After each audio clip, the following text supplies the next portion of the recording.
This is ATL Day Ones, part of Locked On Sports Atlanta.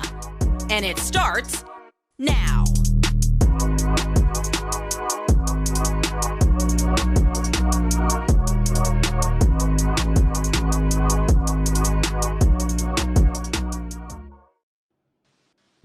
Welcome in and welcome back, ATL. This is ATL Day Ones. I am Tenitra Batiste, and that gentleman over there is the amazing, legendary reporter, anchor, host, all things sports. He is the A. Sam Crenshaw. What's happening, Sam?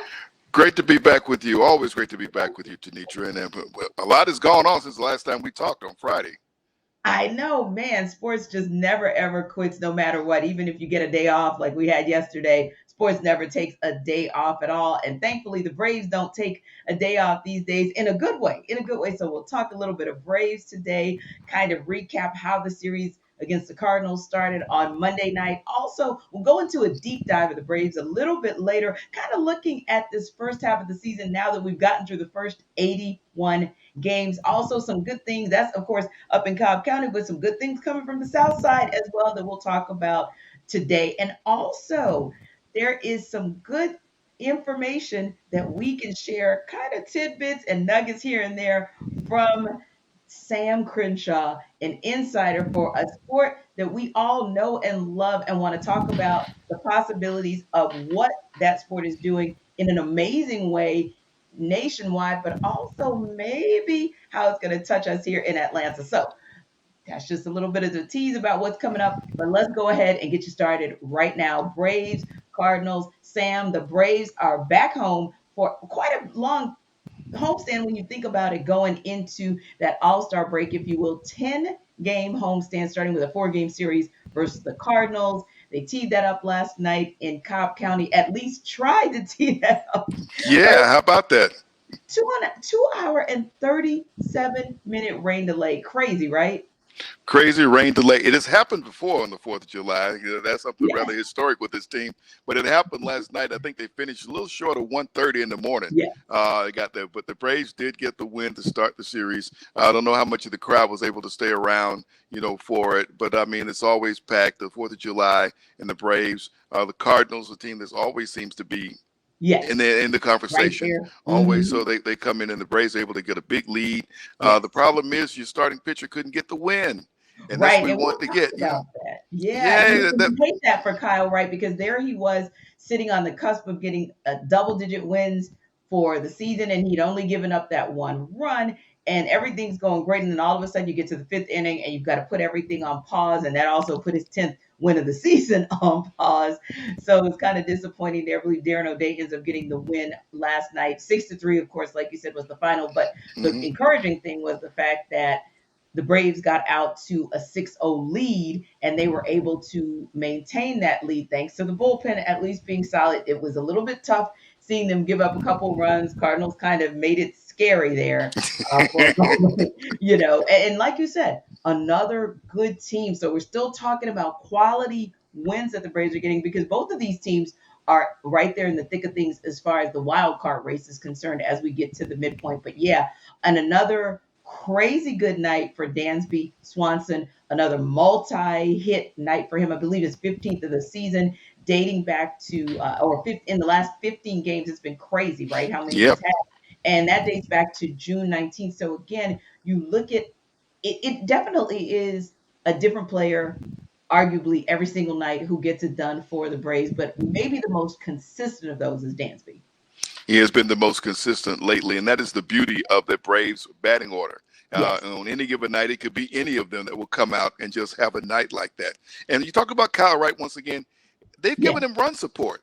Some pitchers have had to struggle for the run support. That's one thing that has helped him to go out and pitch with confidence. The offenses usually put runs on the board for him whenever he started this season. So we hope he gets another chance for that 10th win.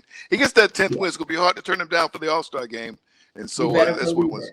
Absolutely. Yeah, you better believe it. And what a great situation for Alex Anthopoulos. And again, we'll talk about that in the deep dive, because when you have someone like a Kyle Wright, and then you have others that are slowly coming back to help with the bullpen, like a Tyler Matzik, those are good problems to have as you're going into All-Star break and you're approaching the deadline, because now you don't feel as squeezed as maybe you did even a month or a month and a half ago. You're getting Eddie Rosario back. He even got a little bit of action late last night. So there are pieces that are coming together all in the Braves' favor that keep them right there on the cusp with the Mets, right there, 3.5 games back of the Mets. So yeah, we love what we're seeing in Cobb County. Keep it coming. And hopefully we've seen turnarounds. Charlie Morton is a great example, although unfortunately to end the Red Series, he didn't get the win he so deserved either. But Right. I point to Charlie, Sam, because Charlie is one of those great examples of the turnarounds that we've seen, a very, very slow start. And now we're starting to see Charlie Morton again.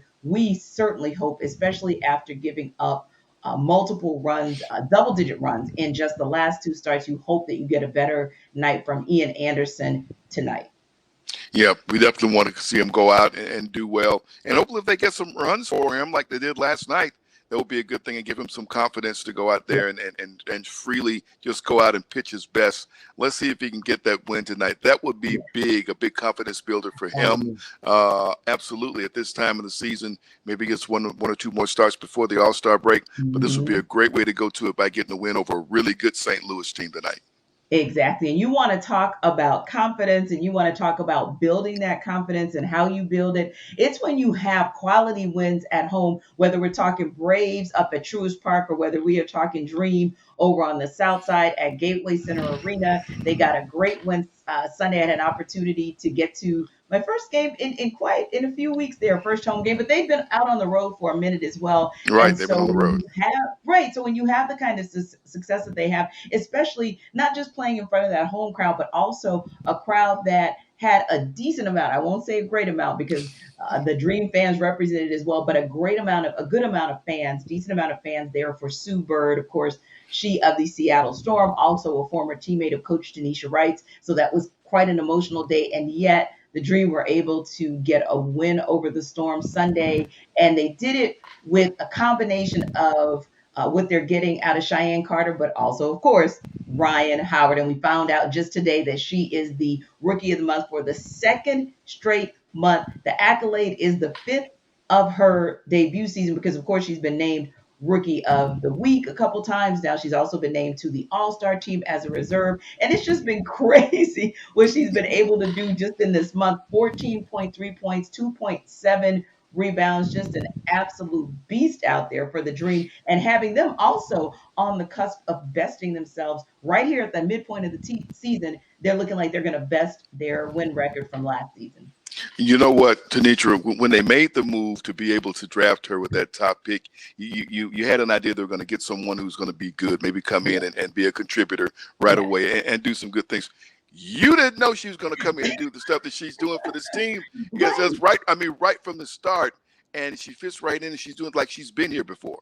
It's like she's been at this level before. You say maybe the SEC competition challenged her, maybe going up against some of the tougher programs in the nation, like a South Carolina, like Tennessee, like Mississippi State. We're facing those night after night. Maybe those are some things that really sharpened her and got her ready. But she came into this so well prepared to do whatever her team needed. And it's been a treat to watch her go out there and play and bring us some great spotlight, put this team in the spotlight, and the crowd show up as well to see her play. It has been amazing to see what she's done with this team so far. It has. And Tanisha Wright has just been tremendous as well. She'll have quite a challenge on her hands tomorrow because they once again have to face the Mystics, and that's been a little bit of their Achilles heel or their kryptonite this season. But, she made a great point. It's tough to beat a team 4 times in a row. And they said, we know exactly who's coming in our house Wednesday. We're ready. And a lot of it has to do with the fact that, like you said, what a great point you made, Sam, about Ryan Howard, because when I look out on the court, and of course, I say this kind of tongue in cheek, but sometimes I don't know which one she is. And the reason I say that is not because I don't know who Ryan Howard is, but it's because Tanisha Wright has that team, whether it's the first unit or the second unit, really functioning at such a high level. And for her to be a rookie and function at that high level to the point where I'm looking at her fluidity and wondering, okay, that's Tip Hayes.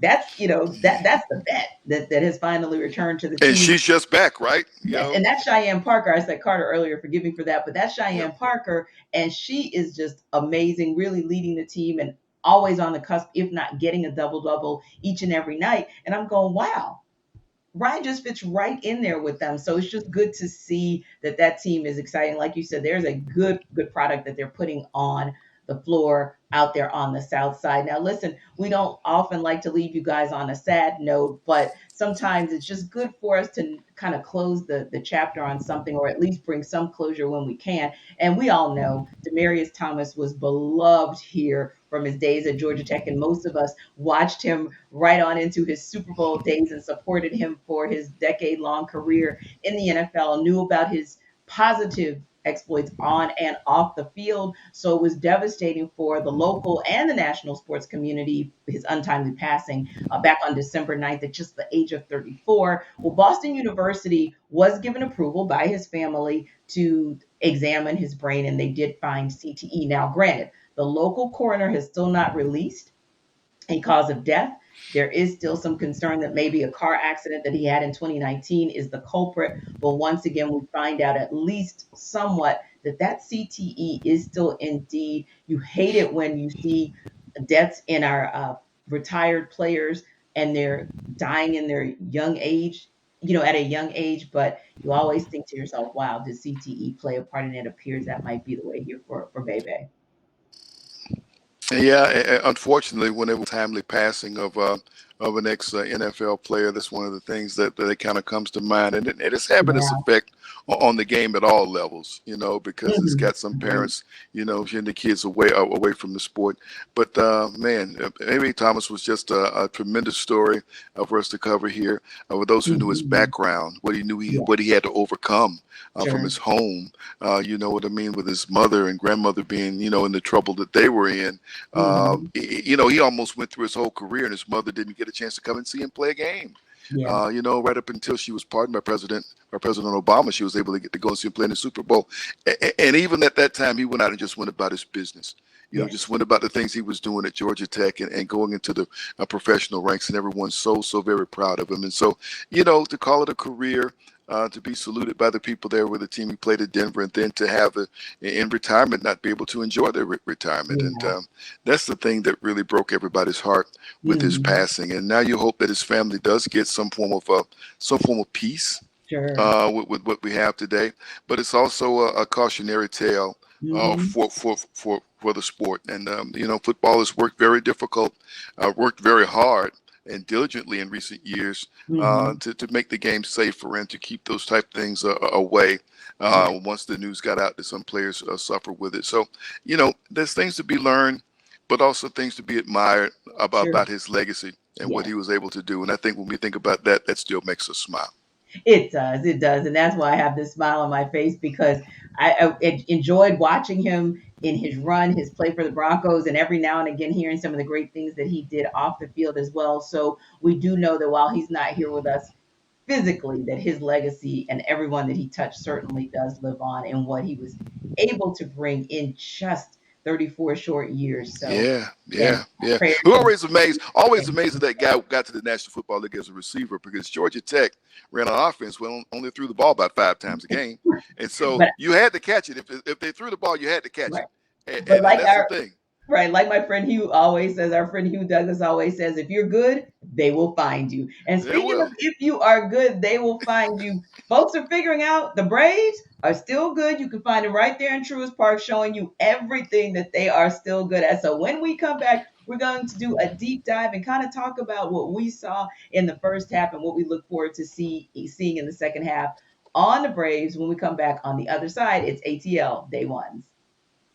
Welcome back to ATL Day Ones. I am Tenitra Batiste. That is Sam Crenshaw still hanging out with us on a Tuesday after the holiday. We appreciate him for stopping by, and always appreciate you guys for stopping by our YouTube page as well. We're over 2,100 subscribers across the Locked On Sports Atlanta network. Really excited about that. And keep on liking, subscribing, and letting everybody know about this show. Also, wherever you download your podcast, please go to that platform and give us a 5-star review, because like I always say, when we bring you 5-star guests, let everybody know just how much you loved those 5-star guests. And listen, there's nobody better to talk to about Braves. And like we said, we're going to get into a little bit of something that's going to be a surprise and maybe exciting for some of you, just as it is for me. But before we do that, I want to tell you guys a little bit about Rock Auto. So this episode is brought to you by Rock Auto. And you got to think about this. With the ever increasing numbers of makes and models and just everything that you have to go through in the car buying market these days, it's impossible for you to actually know your local chain auto parts store. So say, for example, you buy a car and you need a part for it. Once you finally do get through that harrowing process of purchasing a car and you're wondering, where can I get this part? So you go to your local store and they ask you 15 questions and they go to the back and supposedly get a part and never come back with anything. Why don't you just save yourself the hassle, save the time, save the money, and use Rock Auto? You could choose to spend 30, 50, or even 100% more for the same part. Why would you do that? Go to Rock Auto. It's a family business. It's been serving do it yourself for 20 years. That's a lot of time. So basically, we're saying they're reliable, and they are reliably low for every single customer. And it's really simple. You can go to rockauto.com even right now, or after you finish watching ATL Day Ones, and see all the parts that are available for your car or truck. You just write Locked On in there when it asks you, how'd you hear about us? And if you let them know that you sent us, that'll be a good look for you. Again, amazing selection, reliably low prices, all the parts your car will ever need, and that'll save you a hassle in a very busy world that we live in today. Again, that's rockauto.com. So you talk about reliable, and rockauto.com is one of those reliable resources for car owners who want to do it yourself style, Sam. Another reliable team that's getting it done for themselves is the Braves. The Braves are back on a tear, and we've been joking about the fact that June was their undefeated month, and then they end up getting 21 wins in the month of June, which is still an amazing feat. And when you look at the success they've had, even just starting July on a very positive, a very high note with what they were able to do in Cincinnati, forget the third game in Cincinnati, but on the same token, coming back here to end the first half of the season and begin a 4-game series versus the Cardinals, you have to absolutely love what the Braves have been able to do to get themselves back in this conversation as a potential winner of their 5th division crown in a row. When you think about the conversation we were having just 6 or 8 weeks ago. So I thought we'd do kind of a little look back on that first half. And I'm curious to see from your perspective, Sam, the best of the first half for you. Was it a player? Was it a philosophy? Was it the coach? What, when you look back on the first half, do you say, wow, that did it for me? Wow, there's so many things with this team when you think Agreed. about it. But obviously, you got to talk about some surprises you got with pitching, and we talked about Kyle Wright and what he was able to do. Kenley Jansen. Some people said they did wonder, he did have some blown save opportunities. I wondered how well he was going to do, coming from the Dodgers. I was pleasantly surprised. He showed that he could still shut things down the majority of the times he get the ball, and we hope that he's going to be back to rejoin the team very soon because he has a stabilizing force at the back end of that bullpen. Matt Olson comes in, and he's a little bit of a roller coaster, but I mean he's coming in, taking over first base and leaving a very popular icon, not just an all-star player, but an icon locally. And he's a hometown product. He's come in and done an admirable job in that, and I think maybe after the Dodgers came through and all that went on, maybe now he's taking a deep breath and says, okay, we've gotten past the series with the Dodgers. We've gotten past all the Freddie love affair. Now I can go out here and just play ball and be the first baseman for the Braves. And so maybe that's a Kenley little Jansen is your 1A and Matt Olson's your 1B for the best for the first half? 1B. And then, of course, I got to get Michael Harris in there. Oh, you can't take all the best, Sam. Now, okay, well, you want to bring him in. Go ahead. You go ahead and bring him in. Go ahead and bring him in. All the best, man. Yeah. No, I'm joking. I'm kidding. But real talk, I was going to go in the Michael Harris direction. Yeah.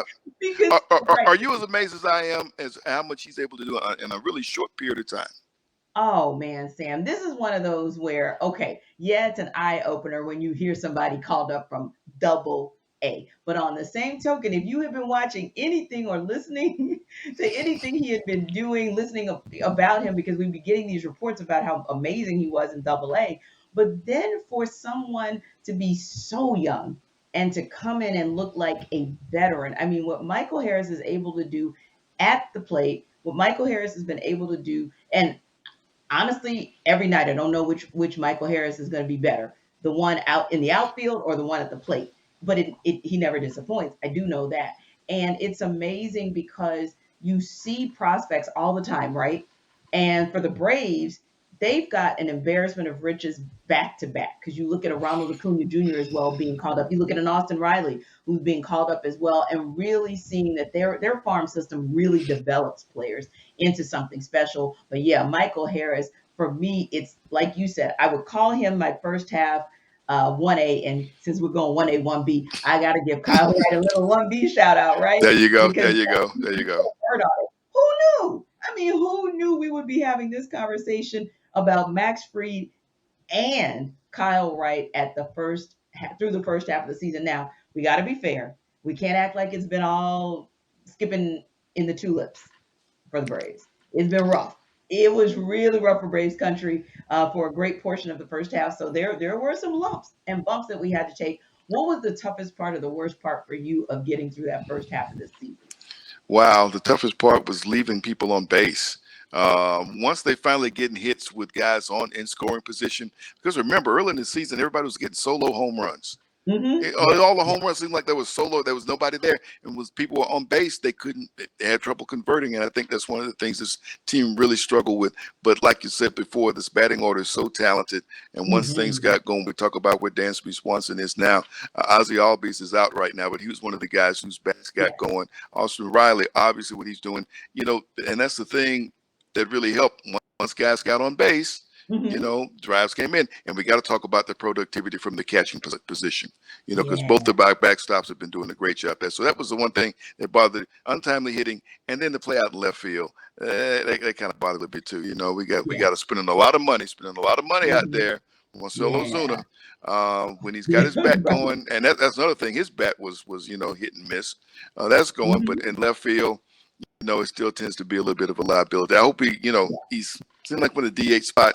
We'll see him there more consistently in the second half of the season.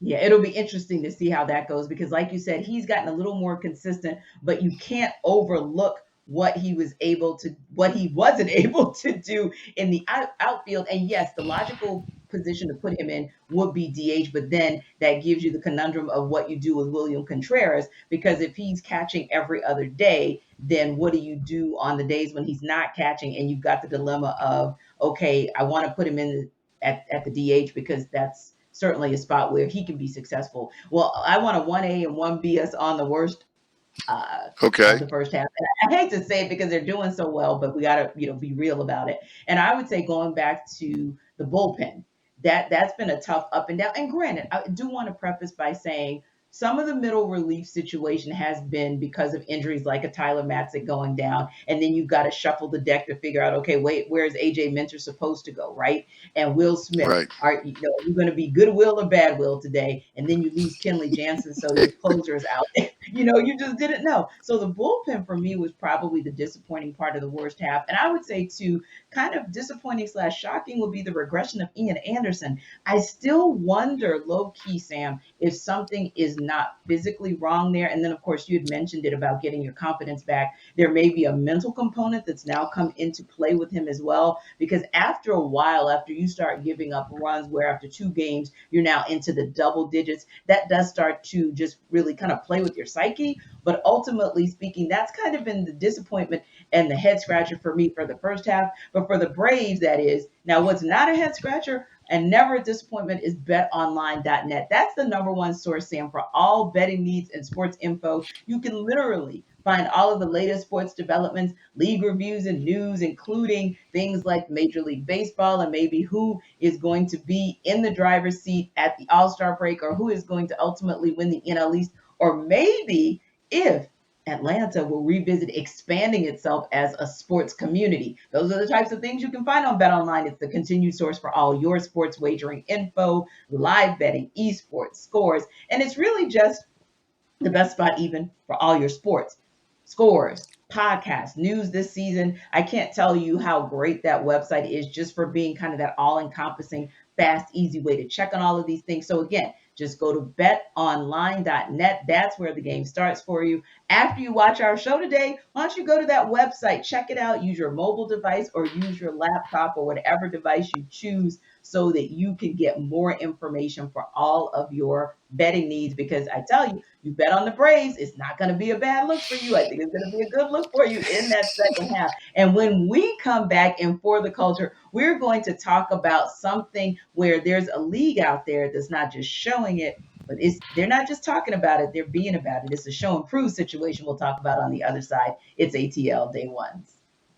Welcome back to ATL Day Ones. I'm Tenitra Batiste, joined here by the legendary Sam Crenshaw. We appreciate him stopping by the show and filling in for Jarvis, who we can't wait to hear what Mr. Jarvis did on his vacation or did not do. Maybe it was kind of staycation-ish, but we'll hear all about it when he comes back. In the meantime, thank you guys for sticking around and hanging out with us, because you're the reason we're over 2,100 subscribers. You're the reason that we're getting these 5-star reviews. When we bring you great guests, you give us great reviews, and we appreciate that.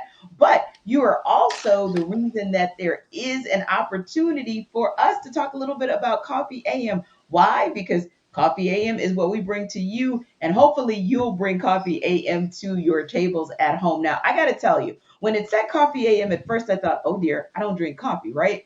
So I was like, I got to dig a little bit deeper and kind of find out what Coffee AM is all about. And I really like it because, granted, it's the freshest coffee you're going to get, because most of those coffees are roasted and shipped the same day or close to it. But for me, it wasn't really just about the current crop of specialty grade coffee.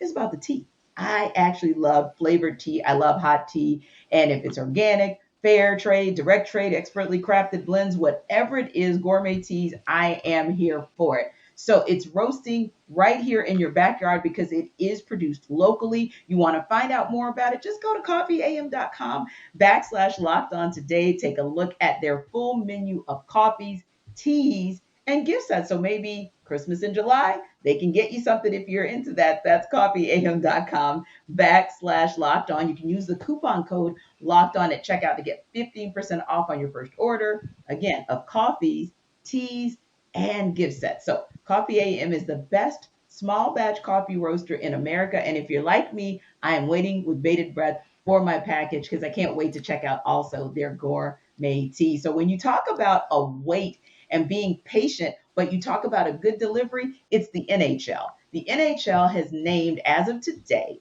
Mike Grier the GM of the San Jose Sharks. He becomes the first Black man in NHL history to hold that position. Now, Grier's 47, and he's also a former player, played 14 seasons in the NFL for about 4 different teams, including the Sharks. Sharks retired a little over a decade ago and has spent this past season with the Rangers, a quality franchise, if you will, as their operations advisor, and also worked as a scout for the Blackhawks for 4 years, another quality franchise. So he's someone, Grier is, Sam, that not only brings to the table, of course, and we recognize and appreciate that the NHL, as we talked about before, wasn't just talking about diversity, but they're being about diversity and they're showing improving. But also, he's someone who comes to the table with quite the pedigree. So an amazing day, I think, for just the NHL to be able to say, hey, this is someone who we actually have started sort of from the ground level with the Blackhawks, and he's continued to progress in his career.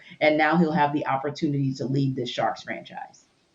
In the day and time when a lot of people have been after the NFL, for more African American, players playing on the field to bring people into the front office.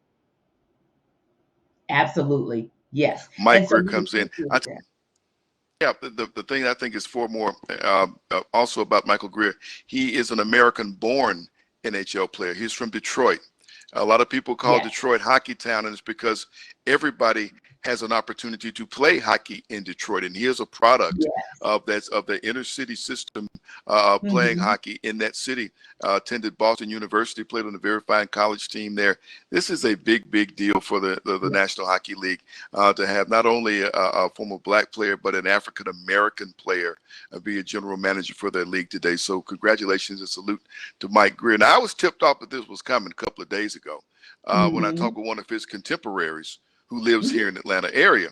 And he's calling me and telling me some things about the NHL's may not be done here in Atlanta. Now, we've had some teams that have left and gone, and now they're living in places like Calgary and Winnipeg.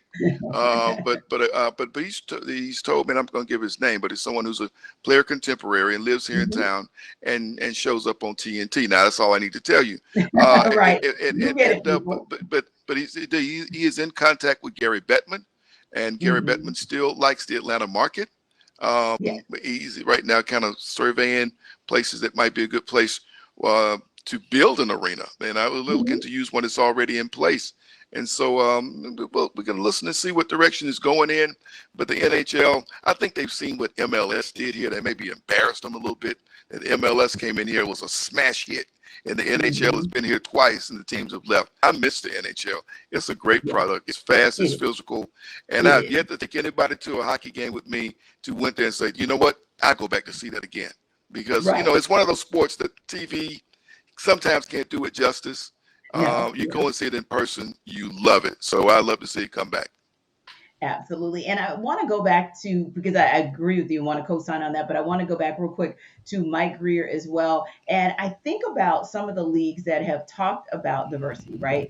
And I would agree with you. You know NHL very well. You know NASCAR. We also know MLS very well. And those three leagues, taking away from NFL, NBA is obvious. I mean, they kind of really set the blueprint for how to really be about diversity and inclusion and hearing the voices of their players and also those in the front office.